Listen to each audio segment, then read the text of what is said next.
Hello friends, the polytechnic classes के YouTube channel पे आपका स्वागत है। मैं विराज भास्कर डिजिटल 2 में जो 5th यूनिट आप लोगों को पढ़ा रहा हूँ उसमें आज हम लोग देखेंगे सैम्पलिंग थ्योरम। चलिए तो आइए देखते हैं सैम्पलिंग थ्योरम। सैम्पलिंग थ्योरम क्या कहता है इस पे हम लोग बात करेंगे और सैम्पलिंग की जरूरत क्यों पड़ी।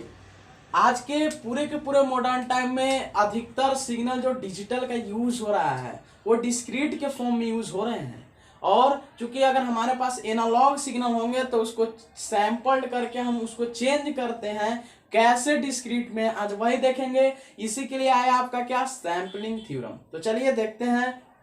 कहता है सैम्पलिंग थ्योरम, आप यहां देख रहे होंगे, इसमें बोला गया क्या कि इट स्टेट्स दैट, कहता है कि continuous type of a time variant. Continuous type of a time variant मतलब कि टाइम के अकॉर्डिंग उसका वेरिएशन हो रहा होगा, हर एक इंस्टेंट टाइम पे उसका जो वैल्यू है, उसका एम्पलीट्यूड है वो चेंज कर रहा होगा। तो वो variant, time variant signal can be represented in the discrete form.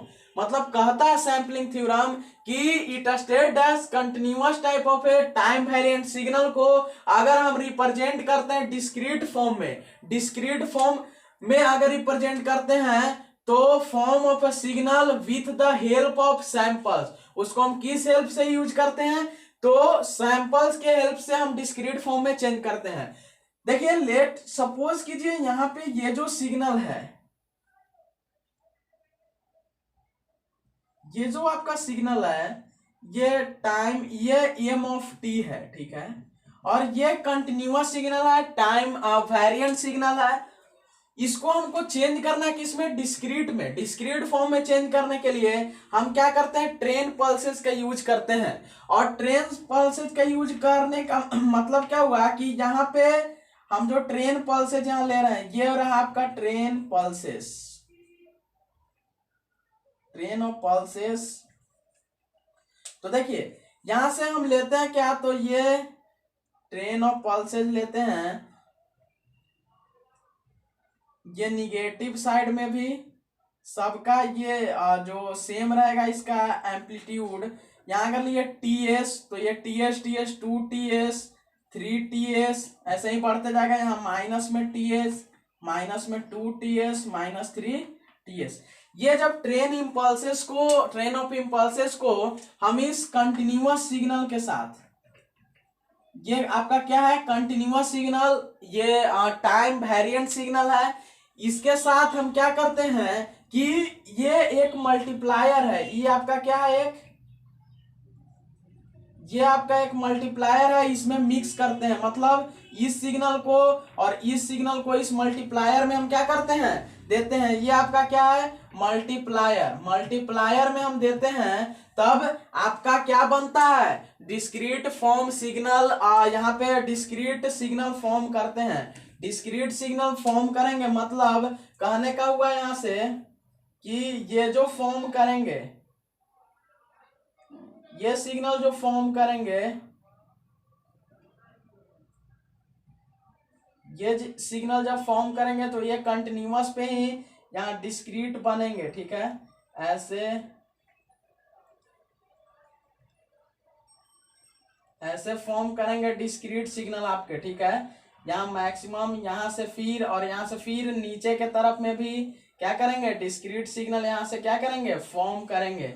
तो ये जब हम इसको क्या करते हैं कि continuous signal m of t को ट्रेन पल्सेस के साथ मल्टीप्लायर में देते हैं, तो ये क्या बनता है, डिस्क्रीट टाइम सिग्नल। मतलब कि ये del of t discrete time signal, ये क्या बनेगा, बनेगा यहाँ पे, ठीक है। अब क्या हुआ, इसके बाद ही लिखता है कि सैंपल तो हम कर दिए किसका, कंटिन्यूअस से ट्रेन ऑफ पल्सेस की हेल्प से मल्टीप्लायर में देखे, किसमें, तो डिस्क्रीट फॉर्म में। लेकिन और भी बोलता है कि and the sample discrete signal, मतलब जो हम सैंपल किए हैं कैन बी रिकवर्ड, क्या हम रिकवर्ड करते हैं, तो यस टू ओरिजिनल फॉर्म कब करते हैं, अगर हमारा जो कंटिन्यूअस सिग्नल है ट्रेन ऑफ पल्सेस के साथ मल्टीप्लायर में जाके ये डिस्क्रीट फॉर्म बन गया, तो हम उसको फिर से रिकवर कर सकते हैं कब, when the sampling signal frequency FS, ये जो सैंपलिंग सिग्नल का फ्रीक्वेंसी है, ठीक, सैंपलिंग सिग्नल का जो फ्रीक्वेंसी एफएस है वो ग्रेटर देन या इक्वल टू, ग्रेटर देन, ये जो सैंपलिंग सिग्नल का फ्रीक्वेंसी है ये बड़ा होना चाहिए या बराबर होना चाहिए twice the higher frequency component of message signal. किसके बराबर होना चाहिए या इसके बड़ा? ट्वाइस ऑफ मैसेज सिग्नल, लेकिन उसमें भी हायर फ्रीक्वेंसी कंपोनेंट वाला मैसेज सिग्नल।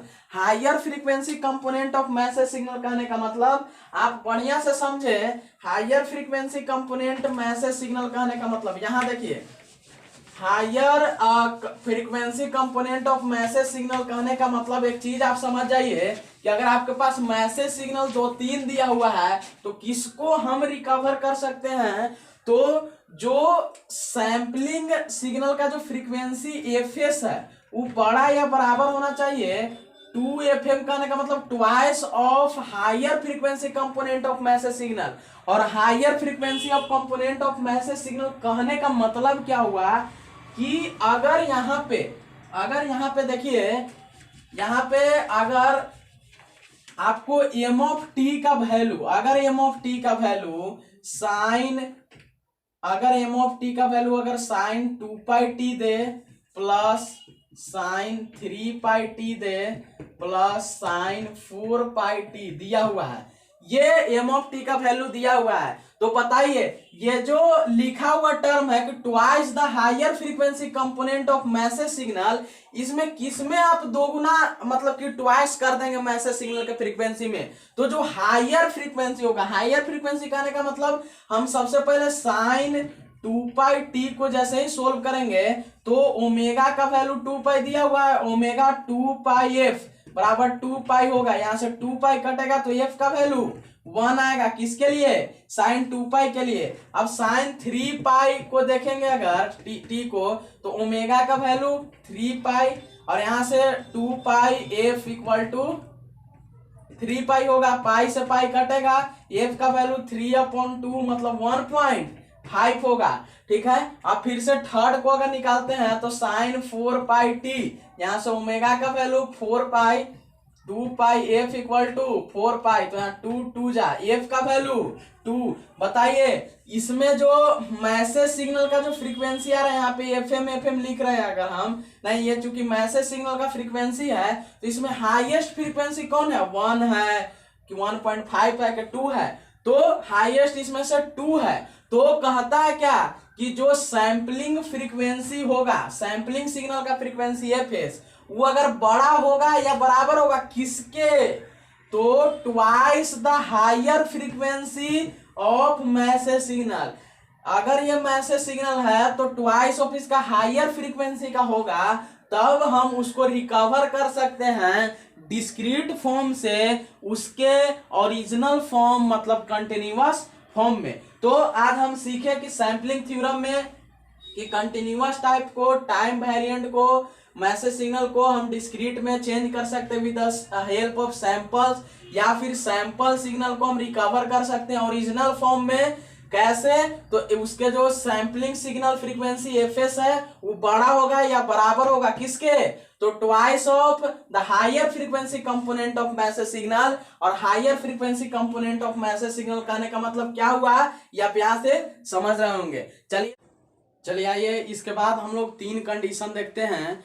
जो सैंपल फ्रीक्वेंसी जो आ रहा था वो ग्रेटर देन और इक्वल टू हो रहा था मैसेज सिग्नल के हायर फ्रीक्वेंसी से, उसके ट्वाइस से मतलब दोगुने से।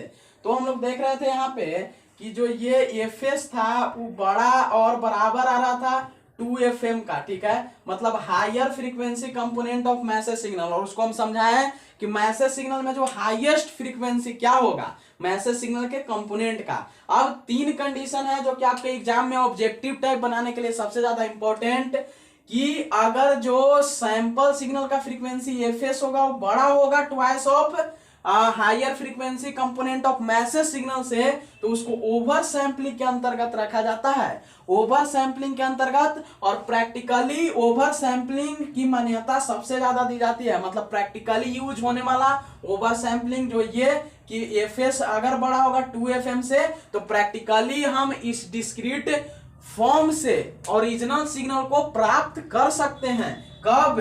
जब एफएस बड़ा होगा 2fm से। अब सेकंड केस क्या है, आइडियली का केस है, अगर एफएस मतलब जो सैंपल सिग्नल का फ्रीक्वेंसी है वो बराबर हो जाएगा 2fm से, higher frequency twice of higher frequency component of message signal से, तब वो परफेक्ट सैंपलिंग होता है। और परफेक्ट सैंपलिंग आइडियल के केस में डिस्क्रीट फॉर्म से ओरिजिनल फॉर्म में चेंज करने के लिए होता है, जिसको नाइक्विस्ट रेट के नाम से भी जाना जाता है। कम्युनिकेशन में आप लोग इसको पढ़े होंगे नाइक्विस्ट रेट के नाम से। और सैंपलिंग थ्योरम आपको सिर्फ यही नहीं, कम्युनिकेशन के साथ साथ सिग्नल एंड सिस्टम में भी पढ़ने के लिए मिलेगा, तो वहां पे इसका डेरिवेशन ये सब आप पढ़े होंगे।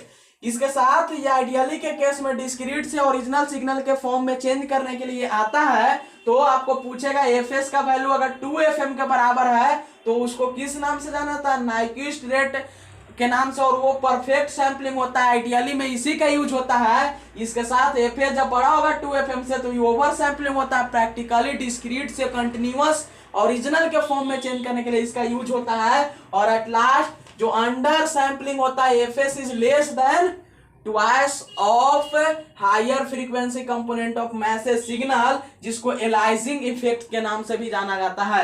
मतलब कि अगर एफएस का वैल्यू लेस देन 2fm होगा, उसको अंडर सैंपलिंग और एलाइजिंग इफेक्ट, कभी कभी आपको सवाल ऑब्जेक्टिव में पूछता है कि अगर एलाइजिंग इफेक्ट है उसका कंडीशन क्या था, तो जो सैंपलिंग सिग्नल का फ्रीक्वेंसी है वो लेस देन होगा higher frequency component of message signal के दुगना से, तब वो अंडर सैंपलिंग या एलाइजिंग इफेक्ट होगा।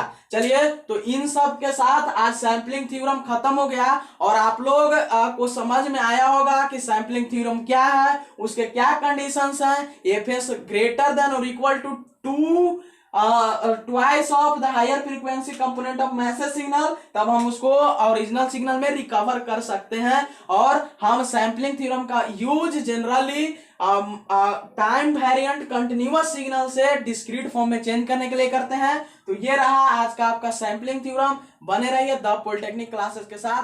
धन्यवाद, थैंक यू।